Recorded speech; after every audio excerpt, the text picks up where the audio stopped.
절에서 5절까지만 잘라서 말씀을 읽고 시작하겠습니다. 슬프다 이 성이여, 전에는 사람들이 많더니 이제는 어찌 그리 적막하게 앉았는고. 전에는 열국 중에 크던 자가 이제는 과부같이 되었고, 전에는 열방 중에 공주였던 자가 이제는 강제노동을 하는 자가 되었도다. 이것은 성을 말하는 거예요. 성을 과부와 공주로 비유를 한 거예요. 밤에는 슬피우니 눈물이 뺨에 흐르며 사랑하던 자들 중에 그에게 위로하는 자가 없고 친구들도 다 배반하여 원수들이 되었도다. 유다는 환난과 많은 고난 가운데 사로잡혀 갔도다. 그가 열국 가운데 거주하면서 쉴 곳을 얻지 못하며 그를 궁지에서 그를 뒤따라 잡았도다. 시온의 고로들이 슬퍼하며 절기를 지키려 나아가는 사람이 없음이로다. 모든 성문들이 적막하며 제사장들이 탄식하며 처녀들이 근심하며 시온도 곤고를 받았더라. 그의 대적들이 머리가 되고 그의 원수들이 형통함은 그의 죄가 많음으로 여호와께서 그를 곤고하게 하셨습니다. 어린 자녀들이 대적에게 사로잡혔도다. 애가가 이어지지만 일단은 오늘 5절까지는 읽었지만 한 4절 정도까지 자료 있는 말씀을 나누겠습니다.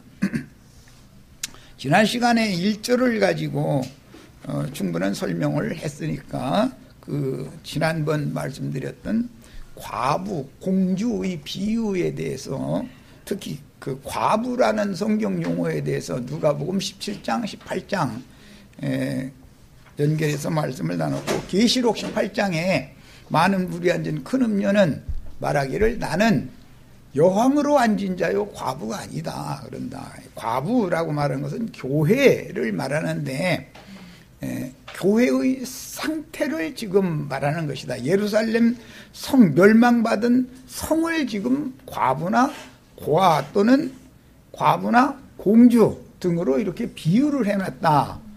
그런데 저 아래 내려가면 예레미야 선지자가 예루살렘 성과 자신을 동격 동의어로 이렇게 설명을 해나가요. 내가 곤고를 당했도다, 내가 슬픔을 당했다, 이제 이렇게 말하는데, 이것은 그런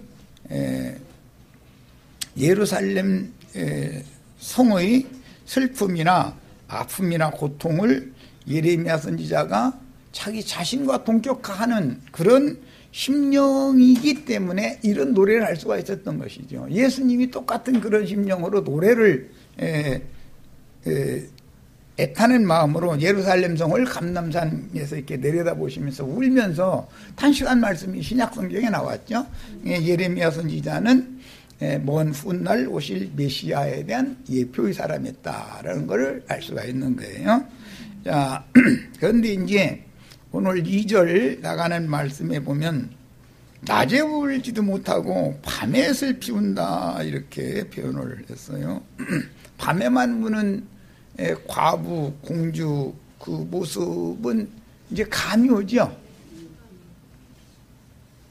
사람이 한이 맺히고 소름이 차고 그런 경우에는 원망이라도 좀 큰 소리로 하고 뭐 불평할 거 있으면 이렇게 좀 이렇게 하고 하면, 남편이 살아있으면 아내들은 약하니까 남편한테 속에 들은 말 막 해댈 수도 있죠.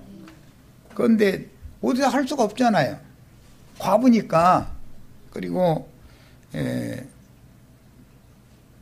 나라가 튼튼할 때의 공주는 전 국민의 그 존경과 우러름의 대상이었는데, 그때는 투정도 많고 많은 사람들 보는데 일부러 눈물도 많이 흘리고 그렇게 마음대로 할 수 있었겠지만 지금은 그런 처지가 아니다 이런 말이에요. 그러니까 낮에 공개적으로 이렇게 울지도 못하고 밤에 우는 얘기를 지금 말씀이 이어나간 거예요.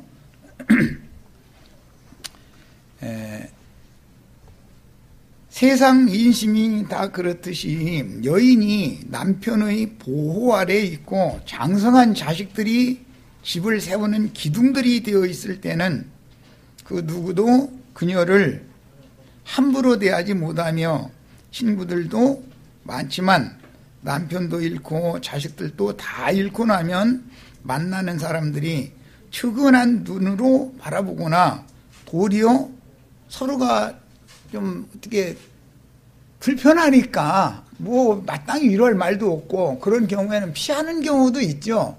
그럼 상대방이 다 알죠. 왜 저 사람이 나를 이렇게 멀리하나. 사실은 마음으로는 안타까워 하는데 그렇게 행동을 서로 할 수밖에 없는 불편한 관계가 될 수 있는 거죠.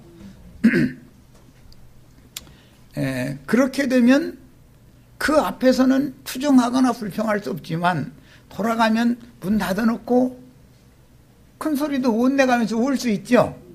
지금 이렇게 비유를 해놨다 이거야. 그러니까 이건 시적 표현이기 때문에 사람의 심중을 예레미야 선지자의 심중을 이렇게 감동시켜서 예루살렘 성의 멸망한 광경을 보는 예레미야 선지자의 심중이 이렇다는 거예요, 사실은. 자, 밤에도 잠을 못 이루고 홀로 울며 눈물을 흘리는 것은 죽지 못해 살아남은 자신의 너무 초라한 모습을 남들에게 보일 수 없으므로 남편이 있으면 투정하면 되고 공주님이면 아버지, 어머니, 황제, 황후한테 나가서 투정하면 되죠. 그런데 나라가 망한 상태에서는 남편도 없고 아버지, 어머니가 없는 과부나 공주의 입장이 돼가지고서는 옛날 너 잘 지낼 때 하던 버릇 또 하려고 그러냐고 좋지 않은 소리를 듣고 냉대받게 마련이지 낮에는 울지도 못한다 그 말이잖아요. 그러니까 이게 선지자의 그 심중이 어떤가를 지금 우리는 금방 이해할 수 있지 않냐 그 말이에요. 이 시가를 읽을 때. 그래서 그런 여자들, 과부된 여자, 노예가 되어져서 익숙하지 않은 그런 중노동을 하는 할 수 없이 살아남아 있다 보니 이제 그런 처지가 된 사람은 과거의 자기를 나타낼 수 없다 이거예요. 그러니까 낮에는 울지도 못하고 밤에 운다 이렇게 말씀이 나온 거예요. 그렇게 되면은 다른 사람들 보는 데는 아이 괜찮아. 공주한테 곁에 와서 막 중노동하는데 공주님 내가 조금 더 거들어 드릴게요. 조금 이게 어렵지 않게 하세요. 그러면 저희 감독이 다 보고 있는데 감독자가 보고 있는데 오히려 공주를 더 일을 혹독하게 시키기를 원하죠. 꼭 같은 중노동을 시켜도 어려운 부분을 시킬 거 아니야. 이 사로잡아간 악인들은 이건 이제 마귀와의 전쟁을 지금 상징하는 거니까 기본적으로 참 예루살렘 성이 이렇게 적군에게 점령당했다. 이것은 사람의 마음, 사람의 마음의 중심인 심령에 세상의 더러운 잡기, 무적행의 사자들이라 그러는데 황충군대라고 그러죠. 군대 귀신 이렇게 말이죠. 군대 귀신들이 내 마음에 구멍을 내고 양심에까지 구멍을 내고 겨들어 가지고서 물밀듯이 밀려들어서 귀신의 처소를 만들어버렸다 이런 거예요. 이걸 상징하는 거예요. 예루살렘이 적군에게 이렇게 점령당해버렸다 이거예요. 이거는 사람의 생명을 다 갉아먹으러 온 거죠. 그럼 비유죠. 성전의 모든 금은 기명들, 제기들, 또 왕궁의 모든 보물들을 싹 강탈해가 버리는 거잖아요. 그것은 뭐예요? 하나님께로부터 부여받은 좋은 것들, 아까 야고보서에서 나온 하늘의 하나님 빛들의 아버지께서 오신 빛에 속한 것, 생명에 속한 것들을 싹 탈취당해버리고 남은 것이라는 건 전부 고난과 박해와 압제밖에 남은 것이 없다. 지금 그 말이에요. 이런 거 뭐 빈껍데기만 남은 사람이라고 그러죠. 사람도 얼마든지 그럴 수 있죠. 인간이 돌변해버리면 귀신이 들어붙어가지고 사람이 돌변해버리면 옛날 아무개가 아니야. 만났는데 사람이 헷가닥한 사람이 있죠. 사기 치는 것이 한 번, 두 번 습관된 사람은 이제는 이 사람 돌이키기가 어렵게 됩니다. 왜? 귀신의 집이 완전히, 귀신들이 거기서 완전히 거처를 삼고 있기 때문에 그 사람은 뭘 생각해도 어떻게 하면 한 건 더 사기를 칠까 이쪽으로 생각을 하고 그쪽에 정신을 팔려가지고 있는 것이지 맑은 정신으로 돌아오기가 어려워요. 귀신을 다 쫓아내주기 전에는. 그래서 이 교회라는 것은 귀신 붙은 인간들, 황충 군대 귀신들 쫓아내는 일을 하는 것이 교회에서 목회자가 해야 되는 일이단 말이에요. 이것이. 그래서 사람의 신앙 양심과 정신 상태를 건전하고 깨끗하게 만들어 놔야 하나님과의 상통이 회복된다는 말이에요. 은혜가 회복될 수가 있는 거예요. 이걸 구원이라 그러는 거예요. 기본적인 이런 개념을 아시고 성경을 읽으셔야 돼. 자, 왜 밤에도 잠을 못 이루고 홀로 울며 눈물을 흘리는 것은 죽지 못해 살아남은 자신의 너무 초라한 모습을 남들에게 보일 수 없으므로. 과거에 너무 떵떵거리던 사람이 갑자기 이렇게 되면 그걸 보이면 누가 받아주지도 않고 옛날 하던 버릇 하려면 누가 받아주지도 않죠. 그러니까 어떻게 하느냐, 자기도 억척스러운 사람인 것처럼. 어떤 사람들 보면은 여자가 굉장히 강한 것처럼 이렇게 내색을 하는 경우도 있죠. 보면 알죠. 저 사람이 사실은 뭔가를 감추기 위해서 그런다는 걸 보면 알잖아요. 상대방은. 그것은 자기의 약점을 어떻게든지 더 덮어나가고 자기 의지력으로 이것을 이겨나가기 위해서 하는 행동이거든. 그런데 그 사람 낮에 울 수 없는 거 아니에요. 사람들 보는 데서 못 울잖아요. 그런데 밤에 홀로 있을 때는 소리도 못 내가면서 눈물 훔치는 거지 뭐. 예루살렘 성을 선지자가 그런 눈으로 봤다 이거예요. 하나님이 과부의 심정, 공주됐던 자가 노예 노릇을 하게 된 그 여자의 심정을 이렇게 시가로 표현을 했다는 거예요. 자, 그의 영혼 속에는 행복했던 지난날, 남편 품에 있을 때, 그 다음에 부왕과 황후의 귀여운 딸로 온 국민의 존경과 우러름의 대상이 됐을 때, 그때가 점점 새록새록 생각이 더 나죠. 갑작스러웠던 상황이 바꿔졌으면 밤에는 그걸 생각할 틈이 있잖아요. 낮에는 중노동 시키고 뭐 도회 노릇 하는데 어디서 그런 생각하지도 못하겠지만, 그러니까 밤에 운다 이렇게 표현을 한 거예요. 그러면 지난날의 행복했던 시절에 대한 그리움과 외로움이라고 하는, 이것은 정신병이거든. 이 병이 골수에까지 가득 차면은 시놈시놈 앓다가 죽는 거죠. 육신의 몸이 건강한 것 같아도 정신적으로 이 병이 깊이 침투돼서 파고 들어 있으면은 골수에까지 이게 병이, 정신적인 이런 심화병이 파고 들으면 육신적인 건강은 금방 망가져 버리는 것이거든요. 그래서 사람의 영혼 상태가 회복된다는 것이 얼마나 중요한 문제인지를 아셔야 돼요.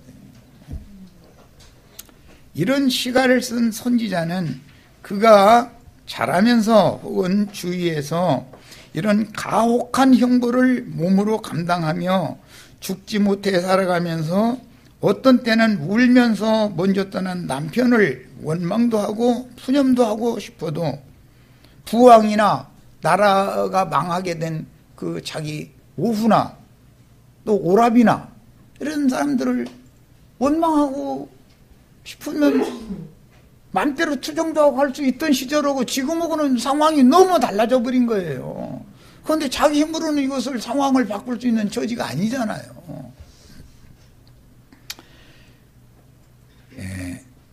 그래서 어떤 때는 울면서 먼저 떠난 남편을 원망도 하고 푸념도 하고 싶어도 그마저 편히할 수 없어서 속으로만 눈물을 훔치는 과부를 보았거나 가까이서 대한 어떤 어린 시절을 보냈을 가능성이 있기 때문에 선지자가 이런 시를 쓸 수 있는 거다. 그런 것을 보지 못한 사람이라면 이런 표현을 할 수 없는 거죠. 또 이렇게 글을 읽어도 이런 것을 자기가 어려서 본 과부의 손에 자라본 사람이 아니면 이런 시가를 쓰기가 어렵고 해석하기도 어려워. 이게 뭔 소리인지. 우리 그냥 읽으면 이게 뭔 소리인지 어떻게 이게 금방 이해가 잘 안 오잖아요. 그래서 선지자는 그런 것을 곁에서 봤거나 자기의 인생 경험으로 봤을 가능이 많다. 말하자면은 선지자는 이제 제사장인데 그 아버지가 일찍 돌아가셔서 과부의 손으로 자란 제사장일 수도 있죠. 뭐 꼭 그렇다고 되어 있지는 않으나 이제 성경에 그런 설명이 없으니까 그러나 그런 것을 보기라도 했기 때문에 이런 깊이가 있는 시가를 쓸 수 있지 않냐 이런 말이에요. 모르는 사람이 이런 시를 쓸 수도 없는 거예요. 시를 읽어도 그런 경험이 없는 사람은 이게 해석을 할 수도 없는 것이고 이게 뭔 말이라는 것을. 본문에서 유다와 예루살렘이 사랑하던 자 혹은 친구들로부터 위로를 받기는커녕 배신당한 사실을 애가로 노래한 시가는 애굽이나 아수르 등의 교역국들을 지칭하는 말인데 신흥 강국인 바벨론에게 점령당한 유다를 도와줄 수 있는 형편이 아니었다. 아수르나 애굽도 바벨론이 군대에 패전했죠. 이런 형편에서 도와줄 수 있는 처지가 아니었죠. 특히 에돔은 리브가의 쌍태중 형이죠. 에서 그 후손이 에돔족이에요. 그건 지금 야곱 쪽이 이렇게 철두철미하게 망한 거예요. 그랬는데 그 에돔족은 오바댜서 1장 6절로 14절 여기 내용을 읽어보면 예루살렘이 멸망할 때 박수쳐간 박장대소에 가면서 기뻐했고 예루살렘을 침공을 하게 하는데 형제인데 원수가 되어버려 있는 상태였기 때문에 대대로 에돔이 야곱 족속을 그렇게 증오하고 미워한다는 것을 알고 있었다 이거예요. 그러니까 바빌론 왕은 에돔의 용병들을 돈 주고 용병들을 사서 맨 선두부대에다가 에돔, 암몬, 모압 족속들을 갖다 딱 세워놓은 거예요. 예. 그들이 하고 싶은 만큼 원수를 갚게 만드는 거예요. 아주 그래서 이 야곱 자손들인 유다와 베냐민 두 지파의 유다 왕국이 망할 때 너무 철두철미하게 그렇게 망한 거예요. 바벨론 군대는 뒤에서 후원만 했지 실제로는 예루살렘 성에 들어가서 그렇게 모질게 그렇게 굴지 않았습니다. 이런 것은 인간사에서도 그래도 가까운 사람이니까 힘들고 어려울 때 손 벌리고 어려운 사정 얘기를 하면 들어줄 만한 사람이 돌변해가지고 원수로 나오면 정신이 번쩍 들죠. 돈을 꼭 필요한데 빌리러 갈 만한 데가 없어요. 왜? 주변 아는 사람한테는 맨맛한 사람한테는 이미 다 빌려다 써가지고 대추나 면 걸리듯 뭐 한 사람한테 빚을 몇 천만 원 뭐 매독 이렇게 지는 경우는 거의 없죠. 예, 이 사람 저 사람한테 예, 처가 때까지 다 망하게 만들 수 있죠. 사람이 한번 잘못되려면. 그러면 최후로 가는 사람이 있어요.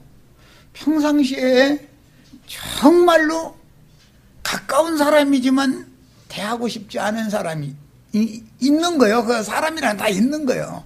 마지막에는 그 사람한테 가게 만들어. 갈 데가 없으니까 한 거예요. 가서 손을 내밀면 안 주는 것이 아니에요. 주는데 1시간 내 설교를 하는 거예요. 인생을 그따구로 살지 말아라, 뭐라, 뭐, 해가면서 하면은, 이를 자꾸 이렇게 해지죠? 이렇게. 그 자리에서 빠득빠득 소리까지는 못 내지만, 계속 들어야지 어쩔 거예요. 여기서 돈이 나와야 이거 당장, 이거 난 너무 필요한데. 그런데 일단 딱 돈을 주면서 마지막 하는 말이 앞으로는 인생 그따구로 살지 마. 만약에 이렇게 막말을 한번 딱 하고, 안 갚아도 돼. 이렇게 나오면 집어 던지고 싶죠. 그죠? 너 최선을 다해서 갚아라. 조금씩이라도. 이렇게 하면, 네, 알겠습니다. 내가 앞으로는 정신 차려서 악착같이 해서 갚겠습니다. 이러고 갖고 나오죠. 그런데 안 갚아도 돼. 딱 이러면은 던지고 싶죠. 못 던지고 그걸 받아가지고 나오면은 몇 발짝 가다 오면 쓰러지게 돼 있어요. 거꾸로 지는 거예요, 사람이. 쓰러지면 일어나도 못하고 그 자리에서 울어야 되는 거예요. 이건 다 경험이 필요해요. 뭐 우리 지체들은 이렇게까지 되시지 말기를 바라고, 이거 경험이 필요해요. 이건 이 성경을 이해하는 것은 몸으로 배워야 이건 진짜인 것이지, 교리로 배워가지고는 진짜가 아니에요. 그러면 그 다음에 사는 것은 진짜 죽지 못해서 사는 거예요. 죽지 못해서. 그리고 조금 어려움이 생기면 그때 생각이 딱 나가면서 이제 독이 차 있어가지고 절대로는 안 죽을 거다. 나는 이제 어떻게든 이거 헤쳐나갈 거다. 그런데 그게 보약 먹은 거였던 걸 나중에 한 몇십 년이 지나간 다음에 보면, 하나님께서 그때 나에게 이렇게 해서 나를, 내 영혼을 힘을 주시고 보약을 먹여 놓으셔가지고 오늘의 내가 있게 하셨구나.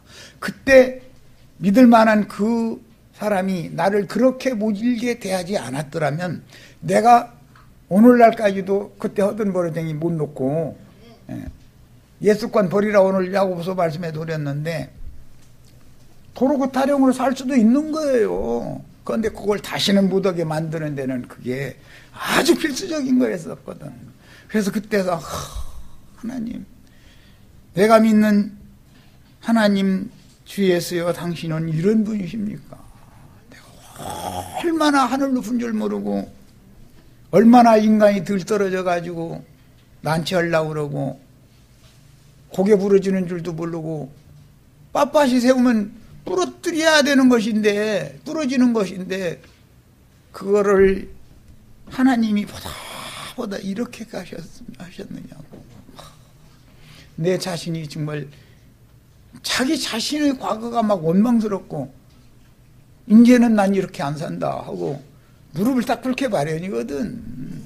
하나님은 이렇게 만드는 능력이 있는 분이다. 그러니까 그분 앞에는 누구도 항거하거나 저항할 수 없는 거예요. 선지자는 예루살렘의 멸망을 보면서 이런 것을 다 생각을 했다 이거예요. 이렇게 홀홀 단신으로 남편과 자식들의 뒤에 남은 늙은 과부 신세인 유다와 예루살렘을 대변하는 선지자의 심정은 오로지 하늘에 계신 하나님만 바라볼 수밖에 없으니, 이런 형편에 처해진 것은 이스라엘의 참 남편인 여호와를 버리고 다른 신들을 겸하여 섬겼기 때문이며, 왕족들과 제사장들과 거짓 선지자들이 배도했기 때문임을 뼈저리게 깨닫게 하려는 것이다. 오늘은 5절까지 읽어서 이렇게 된 것은 원인이 뭐라고 그렇게 됐죠? 5절에 그의 죄가 많음으로, 예루살렘의 죄가 많음으로 여호와께서 그를이라면 전부 이게 그녀예요. 그녀를 곤고하게 하신 것이다. 그러면 예루살렘이라는 물질적인 성이 무슨 죄를 범했다는 게 아니고, 예루살렘의 기득권자들, 왕족, 제사장, 선지자들이 하나님 앞에 죄가 많았다는 거예요. 그 죄가 많았다는 것은 사실은 알고 보면은 교만이 특징이에요. 너무 약속의 땅에 들어가게 해주시고 하나님이 모든 것을 너무 풍요롭게 계속 해주셨기 때문에 사람이 하늘로 푼 줄 모르고 왕족들, 제사장족들, 선지자족들이 전부 하나님과 비기려고 작본 거예요. 그러니까 선지종 하나님이 친히 부르시는 종들을 보내셔서 여러분은 이렇게 하지 말아라. 하나님의 뜻은 이렇다. 이제 저 뒤에 나가면은 과부와 과를 돌보고 행인과 나그네들을 돌보고 불의한 재판을 하지 말고 빈천한 자를 억누지 말아라. 하나님은 계속 그런 많은 자들을 왕족이나 제사장족이나 기득권을 가진 자들에게 맡긴 거다 이거예요. 너희 잘 보살펴라. 그러면 내가 너희를 끝없이 축복을 줄 거다. 그런데 오히려 그들을 멸시하고 그들을 불리하게 하고 그들을 착취의 대상으로 삼고 이런 짓을 반복해서 그게 익숙해져 있는 거예요. 하나님이 참다 화가 난 거예요. 이제는 더 이상 내가 이건 용납 않는다 해서 이렇게 된 거거든. 선지자는 이것을 다 꿰뚫어 보고 있는 거예요. 그러니까 하나님의 사람들이 인간 나라나 세상 나라의 교회의 상황이나 각 가정의 어떤 형편이나 회사의 경영에 관한 문제나 모든 것들을 관점을 볼 때 하나님의 입장으로 보여야 그게 선지자다 이거예요. 그 사람이 직설적인 말을 해주고 길을 긁어주는 말 대신에 아픈 말을 해주고 그러면 그게 보약인 것이거든. 그런데 사람은 보약을 잘 먹으려고는 않거든. 왜냐하면 보약은 쓰다놓고 하잖아요, 세상에서도. 그래서 하나님이 보낸 종 선지자들이 말은 잘 먹혀 들어가지가 않는 거예요. 듣기 싫어하지. 왜냐하면 귀에다 대고 늘 초소 얘기를 하지 귀를 긁어주는 얘기를 않거든. 하나님 보낸 종 선지자들은. 그런데 거짓 선지자들은 인간의 비위를 자꾸 맞춰주는 그런 말로 뭘 보면 거짓 선지자들이 오면 평안하다, 안전하다, 앞으로 잘 될 거다, 잘 될 거다, 잘 될 거다 계속 그러죠. 사람은 다 잘 될 거다라는 말 듣고 싶어 하지. 당신 계속 이렇게 나가면은 하나님이 경노하셔서 당신이 감당할 수 없는 어마어마한 시험에 떨어질 수도 있다 이렇게 말하면 그 사람하고는 그 다음부터는 가깝게 지내려고 안 씁니다. 나부터도 그러죠. 듣기 좀 소리 해주는 사람 뭐 지내기가 쉽지. 만나면은 늘 말 한마디나 이렇게 부추겨주는 말 한마디는 한 번도 안 해주고 위로해주는 말은 한 번도 안 해주고 조심해라. 당신 그런 식으로 계속 나가고 정신무철이다가는 큰 코 다치는 수가 있어. 뭐 이렇게 말하면 가까워지기가 쉽지가 않은 것이거든요. 그래서 거짓 선지자들은 왕과 친할 수 있었지만 주님이 보낸 종 선지자들은 왕족들에게 박해를 했다가 다 죽임당했던 거예요. 그래서 그런 거예요, 원인이. 자, 이제 3절을 봅니다. 유다는 환난과 많은 고난 가운데 사로잡혀 갔더라. 그가 열국 가운데 거주하면서 쉴 곳을 얻지 못하며 그를 핍박하는 모든 자들이 궁지에서 그를 뒤따라 잡았도다. 그랬어요. 열국으로 흩음을 당한 것은 그래도 살아있으니까 장래에 뭔가가 회복될 수 있는 가능성이 여지가 있죠. 예루살렘 성에서 끝까지 항거하다가 다 전멸당했는데 전멸당하고 나면 전멸당한 사람은 소망이 없잖아요. 회복할 길이 없는 거잖아요. 죽고 나서는. 그때 당시 상황을 지금 말씀드리는 거예요. 자, 그런데 환난과 많은 고난 가운데에서 사로잡혀가게 하신 것이 여기에 하나님의 비밀이 감춰져 있다. 예, 지금 세상 교회가 완전히 멸망받아서 지옥불 속에 다 완전히 떨어진 상태가 아니고 세상에 사로잡혀가 있죠. 그러면 그래도 뭔가 가망이 조금은 있는 거예요. 살아만 남는다면 때가 되면 회복될 사람들이 있다는 것을 보여준다. 회복될 사람들이. 이건 암시입니다. 그런데 열국 가운데 쫓아내신 것은 약속의 땅에 행복하게 살던 사람들이 행인과 나그네들을 너무 박대하고 멸시하고 함부로 대했기 때문에 과부가 되게 하신 것, 노역장에 끌려간 노예가 되게 한 공주, 그런 것도 다 비유지만 많은 환난과 고난 가운데 열국으로 사로잡혀가서 열국 가운데 흩tum당해서 거기서 살면서 안식처 쉴 곳을 얻지 못하며 유리걸식하게 만든 것도 하나님이 다 뭔가 그들이 상태가 그랬기 때문에 과부로 만들었고, 그랬기 때문에 노역장에서 고역을 당하는 종의 신분으로 추락시켰고, 그들이 상태가 이랬기 때문에 열국에 흩어당해서 거기에서 행인과 나그네로 쉴 곳을 얻지 못하고 유리걸식하게 만든 거다 이거예요. 그러면 이 세 가지 문제에 관해서 과부, 공주, 나그네 된 이 세 가지 문제에 관해서 선지자들이 끊임없이 말씀을 하셨다 이거예요. 끊임없이. 과부를 너무 확대하지 말아라. 고아들을 확대하지 말아라. 빈천한 자들, 행인과 나그네들 불쌍히 여겨라. 하나님은 그런 하나님이다. 너희가 그렇게 하면 내가 한도 끝도 없이 너희 계속해서 복을 내릴 거다. 그런데 그 말이 안 들려. 이제 나중에는 사람이 세상사에서도 보면 등 따시고 배부르면은 남 생각이 다 안 나요. 힘들고 어려운 사람 만나면 나도 다 당신같이 어려운 고비 다 댕겨봤어. 당신이 인생 그따위로 살으니까 오늘날 이렇게 된 거지. 이 말이 풀쑥 나와버려. 그리고 아무렇지도 않게 한 번 하기가 어렵지. 그 다음에는 사람을 이게 아래로 보게 마련이기 때문에 함부로 말하는 것이 풀쑥풀쑥 나오는 거거든. 이게 습관이 되면 이제는 아무나 만나면 그래버려. 아무나한테나. 자기만 다 못하다고 여기면 사람 만나면 그렇게 되는 거거든. 하나님은 그때마다 경고를 주시거든. 너 입 조심해. 함부로 생각하고 함부로 말하지 마. 그 사람이 지금 처지가 그렇다고 해서 그 사람 네 보는 눈으로 그렇게 보지 마. 알 수 없어. 이 생의 당장에 바꿔줄 수도 있고, 다음 세대에 가면 그 사람의 아들은 성공하고 네 아들은 쫄딱 망할 수도 있어.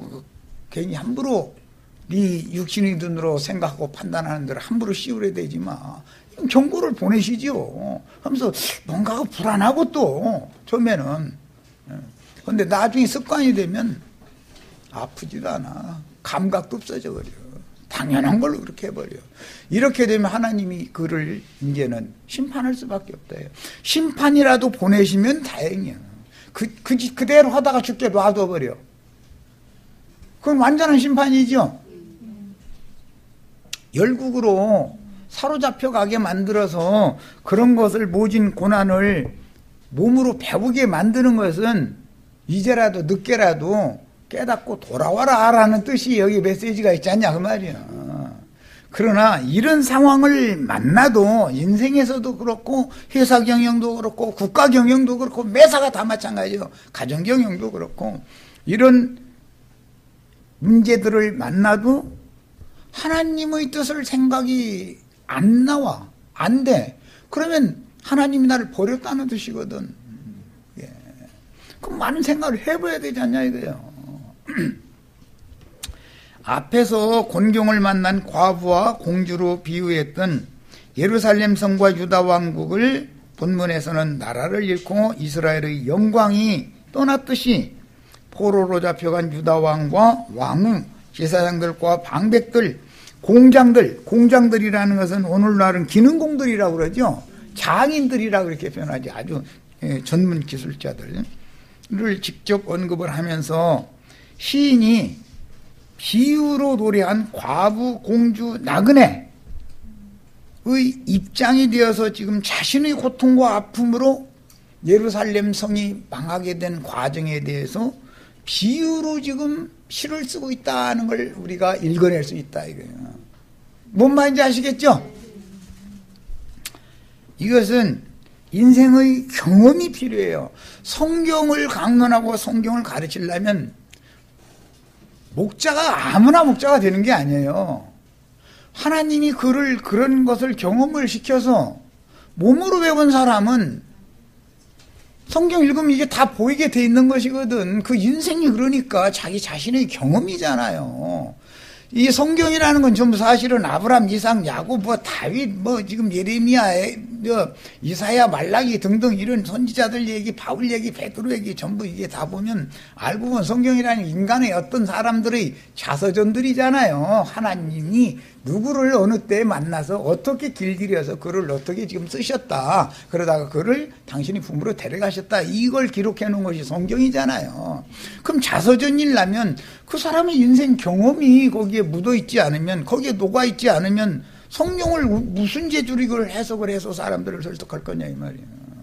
신학교에 가서 무슨 공부를 해서 이 목회자가 된다고 이런 생각을 바꾸셔야 돼. 그건 있을 수 없는 일인 거예요. 그럼 그게 뭐 하자는 거예요 도대체. 세상 나라 선생활하는 것도 아니고.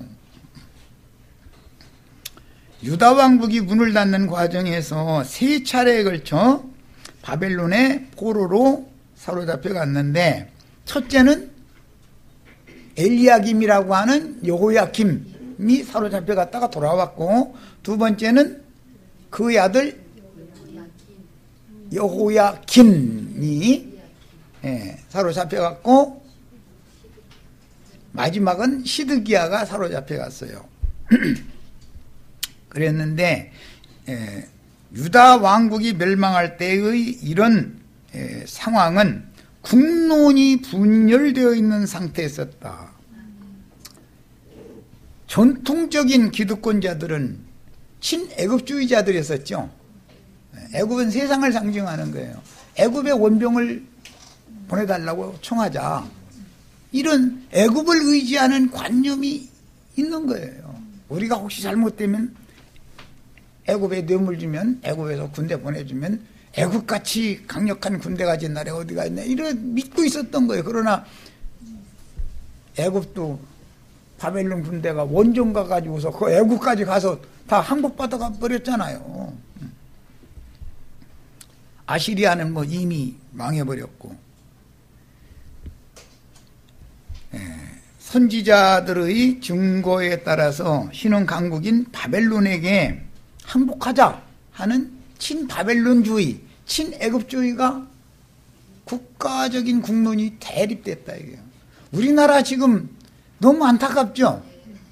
극우 극좌가 그냥 끝까지 대립을 하는 거예요. 그 사람들은 이 판은 저 판은 서로 상대방의 팔을 무너뜨리고 우리가 어떻게 정권을 잡아서 기득권을 우리가 누릴 거냐 이것을 생각하지, 국민들이 어떻게 잘 되느냐, 나라가 부강하게 되느냐, 이거는 사실은 입으로는 늘 그 말을 하지만 사실은 생각은 딴 데 있는 겁니다. 그래서 그러다 보니까 이게 나라가 안 되는 거예요. 국민 통일이 안 되면 안 되는 것이거든. 그러면 왕이라도 똑똑한 사람이 딱 나타나서 이것을 국론을 통일을 시켜야 되는 것이거든.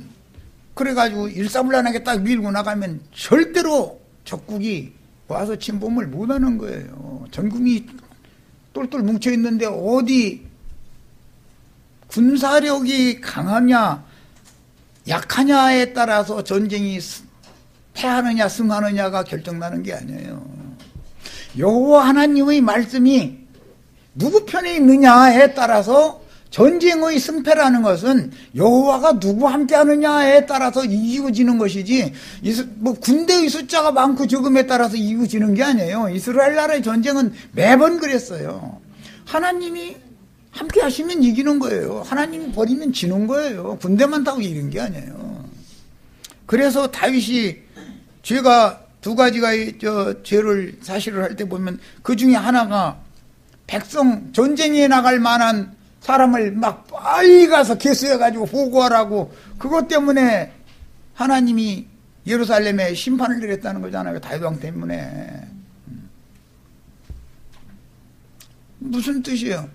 군사력의 힘을 의지하려고는 그런 생각이 쏙 들어온 거예요. 요거를 의지해야죠.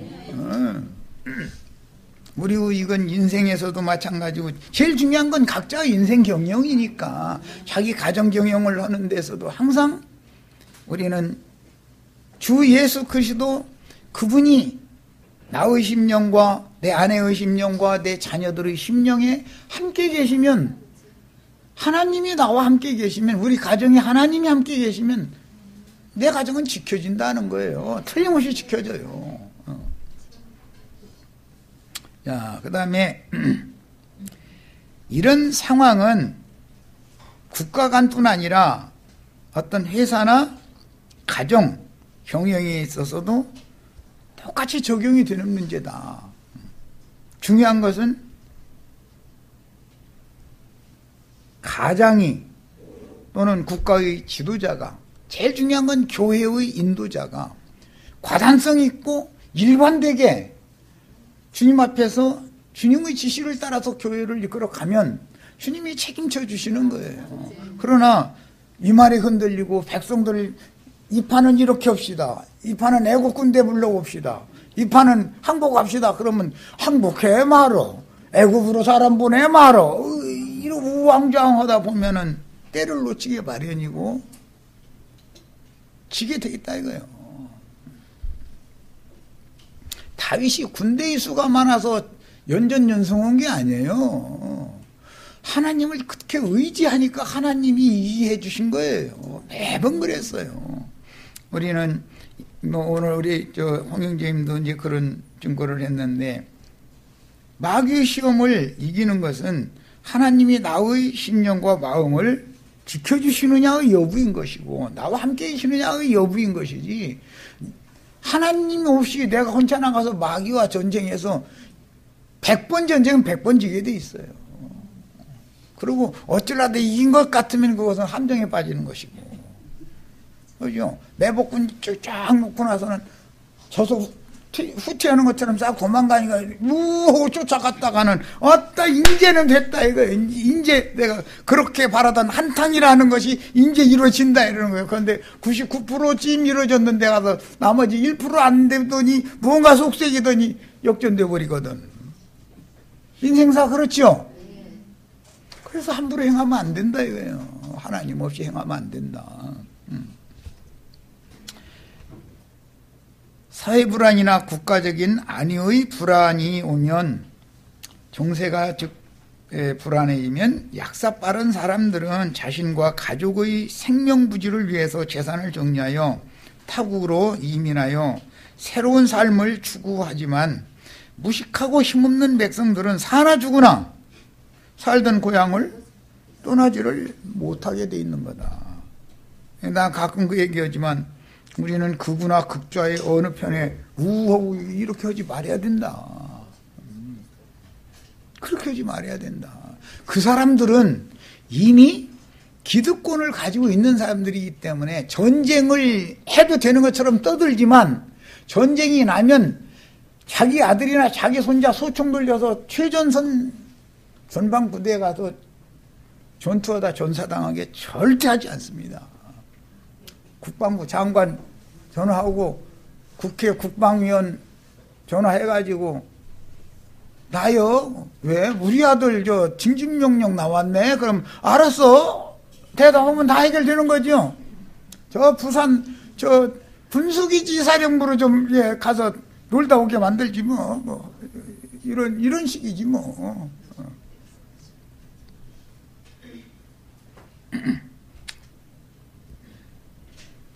나는 군기사 말만 들었지 군기사 근무도 안 해봤지만 거기 맨 도둑놈들 전질하더만. 지금은 뭐 그런 게 지금이야 맑아서 그렇게 못하게 하겠지만, 그때는 군수물자는 거기로 외국에서 들어온 건 다 거기 거쳐서 들어왔으니까 군기사 근무하면 도둑놈 되는 거야. 그냥 뭐든 막 그냥 남아 돌아가고, 심지어 치약칫솔까지 막 남아 돌아가고 뭐 이런 되는 거야. 그런데 가서 서울들 놀다가 전쟁 끝나면은 얼마나 좋겠어요. 그러나 실제로 나라를 지켜야 되는 사람들은 빈천한 자들이고 서민의 자식들인 것이지, 기득권자들의 자식들이 절대 나를 지키지 않는다. 그 사람들은 전쟁 나면 우리 같은 사람은 비행기표 항공사에 전화하면은 비행기표 없어서 외국 나가도 못 옵니다. 그런데 그 사람들 거는 전화하면은 딱 나오게 비행기표가 나오게 돼 있어. 그거 보면 그것도 신기한 일이고 내내 자리 없다고 그렇게 하던 사람들이 누군가가 오면은 또 그 표 딱 구하죠. 그러고 보면 참 신기한 이 세상 나라라니 참 신기하였던.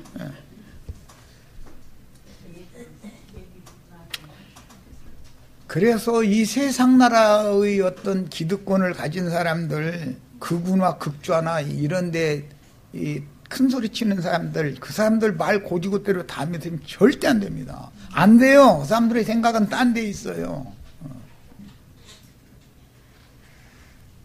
정신 차리시고, 우리는 우리대로 살 길 찾아야 돼. 뭐 살 길은 예수님 만나는 것밖에 없는데, 이제, 이렇게 말하면 막연하다고 생각하죠. 뭐 예수님이 전쟁도 막아주고 전쟁터에서도 살아남게 만들 수 있어. 그러면요, 예수님은 소총 들고 최전방에 가서 2년, 3년 내 전쟁만 하다 왔는데도 훈장 더럭더럭 살고 집에 돌아오게 만들 수도 있는 거예요. 모르는 거예요. 누가 알아, 그놈의 뭐 일을. 모르는 거예요. 부산 군기사로 빼돌려서도 거기서 뭐 안전사고 나서 뭐 죽을 수도 있고 모르는 거예요, 그놈의 거. 하나님이 사랑하시는 자기 백성을 이렇게 몸으로 이방 땅의 나그네로 살게 하신 것은 역시 세상 나라는 어디에 가도 완전하고 영원한 거처가 아니라는 것을 가르쳐서 우리는 예수를 믿는 사람들은 특히 유대 백성들은 하나님 나라를 지향하고 이 세상은 행인과 나그네로 사는 것일 뿐이다라는 것을 가르치는 것이 예수님이 지금 이 유다 나라를 망하게 시키고 열국으로 그 백성들을 흩어보낸 하나님의 교육 방법이다 이거예요. 하나님이 아무 생각도 없이 이렇게 하시는 분이 아니다 하는 거예요. 혹시 이런 말씀을 통해서 우리 형제 자매님들 삶에서 예기치 않았던 사건들이 연거푸 겹쳐서 오고 내 힘으로는 도저히 감당이 안 되고 그런 상황에 처했어도 절대로 좌절하시거나 낭망하시지 말고 주님을 의뢰하고 의지하고 믿음으로 나아가라는 것을 나에게 지금 교훈한다 이렇게 받으시면 주님을 붙들면 주님께서 틀림없이 책임져 주신다라는 믿음을 꼭 가지시기를 바라요. 그녀를 핍박하는 모든 자들이 궁지에서 그를 따라잡았다 그랬는데 이건 전부 그라고 돼 있는데 이것은 남성형이 아니라 여성형이에요. 전부 그녀예요. 이건 지난 시간부터 말씀드렸죠. 예루살렘 성 또는 큰 성 바벨론 이건 전부 여성형으로 기록하는 거예요. 남성형은 예수님만이에요. 내가 곧 그다 할 때 거기는 남성형이에요. 이제 거기는 1인칭이면서도 3인칭 남성 단수, 관사 단수라고 해서 이건 이제 히브리어 문법 이야기인데 예수님이 나는 그다라고 할 때 야훼 여호와라는 말은 내가 바로 그다라는 말이죠. 예수님이 오셔서 나는 참 포도나무다. 포도나무는 누구라고요? 예수님이에요. 나는 곧 양의 문이다. 나는 무엇이다. 전부 다 그렇게 말하죠. I am that I am. 나는 바로 나다 이거예요. 그분이 스스로 있는 자 여호와라. 예수님은 그래서 매사를 나는 생명이다. 나는 빛이다. 뭐 나는 사랑이다. 나는 양의 문이다. 뭐 나는 목자장이다. 나는 하여튼 매사가 다 나는 이다라고 이렇게 말씀하실 수 있는 분은 우주 가운데 유일하게 누구? 예수 그리스도 한 분밖에 없다. 그분이 구약 성경에 내가 바로 나다라고 얘기를 하신 여호와다. 난 스스로 있는 자다. 네가 왜 나의 이름을 묻느냐? 난 기묘자 아니라. 모든 것이 다 되는 분, 내가 바로 그다 이거예요. 나라는 건 1인칭이지만 그다 할 때는 3인칭이잖아요. 이게 참 이 성경 용어로 하는 게 너무너무 놀라워 아주. 그분이 모든 것의 모든 것이 되시는 그분, 생명이신 그분이 나와 함께 계시면 나는 사는 거예요. 궁지에서 뒤따라가서 붙잡아온 이야기가 이제 성경을 인용을 해드렸는데 읽어보겠습니다. 시간이 돼서 이거는 그러면 다음에 읽어보도록 하겠습니다. 이것은 우리 지체들이 다 이제 이 성경 구절을 인용을 해드렸으니까 다 읽어보시면 열왕기하 25장 1절에서 7절 인용구만 읽어보겠습니다. 시드기야 제9년 열째 달 10일에 시드기야 왕이 왕노로 단 다음에 시드기야가 몇 년 다스렸죠? 11년 통치하다가 잡혀가서 죽었어요. 그런데 시드기야가 왕노로 단지 9년이 되던 해 10월 10일에 바벨론 왕 느부갓네살이 그의 모든 군대를 거느리고 예루살렘을 치러 올라와서 그 성에 대하여 진을 치고 주위에 토성을 쌓음에 그 성이 시드기야 왕 제11년까지 보위되었더라. 그런데 그해 즉 시드기야 왕 11년, 시드기야가 11년 치리하다가 죽었죠. 11년 그해 넷째 달, 이게 11년 4월 9일에 성중에 기근이 심하여, 그러니까 자 이제 숫자 한번 계산해 봅니다. 9년 10월 10일부터 11년 4월 9일까지 하면은 몇 개월? 그렇죠. 18개월이죠. 1년 6개월. 정확하게. 1년 6개월이 포위된 상태였다. 이거예요. 바벨론 왕은 요새지로 되어 있는 이 자이언이라고 하는 시온이라고 하는 이것은 고지대인데다 대고 빙 주위에 둘러서 깊은 그 골이 있고 거기에 물을 갖다 채워놔가지고 그거 보고 뭐라고 응? 뭐라고? 아니 수로 이게 성 밖에 물을 이렇게 채워놓는 해자. 어른이 잘 아니, 어른이 있으셔야 돼. 그래서 해자라고 그래. 해자. 해자가 이렇게 둘러 있었다 이거예요. 그러니까 옛날 전쟁 무기 가지고는 거기서 배 띄워서 어떻게 뭐 가서 성벽에 붙어서 기어 올라갈 수도 없는 일이고 아주 천연적인 요새였다 이거예요. 거기가.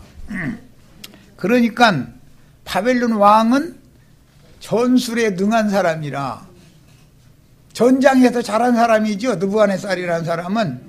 그러다 보니 몇 조금이나 가나 보자 세상 말로 하고서 해자 이쪽 편에다가 군대를 잔뜩 배치해 놓고서 흙을 군사들 날마다 밥 먹고 저쪽에서 흙파 날려는 일이요. 그게 일이 그거요.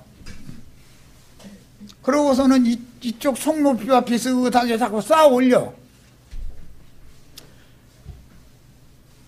1년 6개월 동안을 애워싸고서 쥐새끼 한 마리 나갈 수 없게 만들어 놓으면 비상식량, 비상용품이 성 안에서 항전하는 군대들, 백성들 다 먹고 살아야 되는데, 생활을 해야 되는데 바닥이 날 수밖에 더 있냐 이거예요. 성문 밖으로 나오지를 못하게 하고 딱 막고만 있으면. 그러다 보니까 성중에 어떻게 왔다? 기근이 왔다. 왕 양식이 핍절했다 이 말이에요. 그 아까 형제님이 아까 얘기했는데 자기 자식도 잡아먹는 게 인간같이 독살스러운 게 없습니다. 같은 동종을 잘 먹지 않는 것이죠. 인육은 잘 안 먹는 거잖아요. 무슨 식인종이 아닌다면은. 그런데 눈이 뒤집히면 새끼 잡아가지고 이웃집 오고 그거 뭐 소문 안 나게 하느라고 이제 슬쩍 이렇게 먹을 걸 줬는데 뭔 고기요? 맛이 좀 이상하네 했는데 아 그냥 먹어둬 했는데 슬쩍 귀띔하는 거야. 오늘은 내 새끼 잡아서 너 나눠줬으니까 요거 고기 떨어지면 다음에랑 네 새끼 잡아서 이렇게 나누다고 이렇게까지 했다는 거예요. 인간같이 독살스러운 게 없어요. 제일 무서운 게 인간이야 사실은. 그러다 보니까 이제 양식이 떨어졌고 성벽이 파괴됨에 모든 군사가 밤중에 두 성벽 사이 이중으로 성을 쌓아놨었기 때문에 하는 소리예요. 두 성벽 사이 왕의 동산 견문길로 왕만 출입하는 비상통로가 있죠. 청와대에도 그런 비상통로가 있죠. 우리는 국민들은 알 수 없죠. 예. 도망을 하여 갈대아인들이 그 성읍을 에워쌌으므로 그가 어디로 갔다? 아라바 길이라고 하는 것은 애굽으로 내려가는 길, 소금바다 쪽, 그 사해바다 쪽으로 예루살렘에서 저 이제 애굽으로 가려면 당연히 이 왕의 대로라고 하는 이 길을 거쳐서 내려가게 마련인데 그때 당시의 고속도로죠 여기. 도망가는 사람이 고속도로로 도망가면 잡혀요 안 잡혀요? 왕 가마 띠미고 가는 중인데 말 타고 뛰쫓아오면은 금방 잡히죠. 이만큼 유다 왕 밑에는 군사 작전에 능한 사람이 없었다 이거예요. 야밤 도주를 했으면 산속으로 어디로 스며들어야 맞지. 그리고 왕복이고 뭐고 감하고 고추장 저런 거 다 그런 거 가져가야 돼요. 갖고 가지 말아야 돼요. 당신 살고 싶으면 당신 뛰어. 내가 앞에서 뛸 테니까 이러고 왕보고 그렇게 해가지고 살아남고 싶으면 당신 죽으나 사나 나 따라와라 하고 산으로 도망갔어야 되는 거 아니에요. 산으로 도망가면 사는 거예요. 그런데 대로로 도망을 간다고 가니까 적군은 보초병이 문 열려가지고 몇 명 이렇게 나가는 거 봤다 그러면 알았어 하고 나서는 추격대 해가지고서 말 타고 쫓아오면 몇 발짝이나 가다 잡히겠어요. 보는 거죠. 내가 그때 당시 유다 왕국의 그 군대 장관이었다면 난 왕 보고 당신 살고 싶지? 내 앞장서서 뛸 테니까 당신도 뛰어. 넘어져도 나 몰라. 당신 없고는 난 못 가니까 알아서 해. 나는 바위 틈으로 산속으로 해가지고서 굴 속에 딱 가서 좀 기다려보자 이제. 내일 아침에 날이라도 좀 샌 다음에 내가 어디 가서 뭐 뽕이라도 잡고 소끼라도 잡아다가 하여튼 뭐 뱀이라도 잡아다 뱀고기 준다고 또 안 먹는다고 하지 말고 지금 그럴 처지가 아니니까 딱 이래버려. 내가 군대장 가면 난 그래. 그런데 왕이 대로로 도망갈 일이에요 이게? 이게 도망가는 사람들이에요 지금? 아직 정신을 차린다는 거예요? 못 차린다는 거예요? 그 상황이 왔는데도 정신이 버르쟁이가 이렇다 이거예요. 그러니까 갈대아 군대가 그 왕을 뒤쫓아가서 여리고 평지, 여기 강도만 나는 장소가 여리고 평지죠. 거기에서 그를 따라잡음에 왕의 모든 군대가 다 왕만 놔두고 도망가더라고요. 가마에 그때까지 앉아있는다 해가지고서 왕은 아니죠 이제. 그래도 정신을 못 차리면 이 정도 되면 이러다 죽는 수밖에 없어.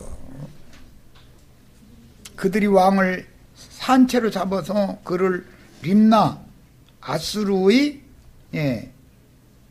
바벨론 군대 주둔지에 있는 바벨론 왕에게로, 이것은 바벨론에 있었던 게 아니라 전시였기 때문에 왕이 아시리아의 그 군사기지에 와 있었다는 거죠. 거기로 림나에 있는 바벨론 왕에게로 끌고 가매 그들이 그를 바벨론 왕이 거기서 신문을 해가지고 그들이 시드기야의 아들들을 그의 눈앞에서 죽이고 시드기야의 두 눈을 빼고 놋사슬로 그를 결박하여 바벨론으로 끌고 갔다. 그리고 왕후를 모욕 주느라고 군사들이 창으로 긴 장검으로 치마를 들쳤다. 그것을 일부러 보게 만들고 나서는 그 다음에 너 볼 거 다 봤죠? 눈 딱 뽑아버린 거예요. 그럼 죽어야 돼요? 살아야 돼요? 밥 좀 먹어야 돼? 안 먹어야 돼요? 아직도 정신을 못 차려. 아직도. 그랬다는 거예요. 그만큼 왕이 그만큼 썩어 있는데 그 나라가 성에 남는다는 건 이상한 거죠. 예, 여기까지서 마치겠습니다.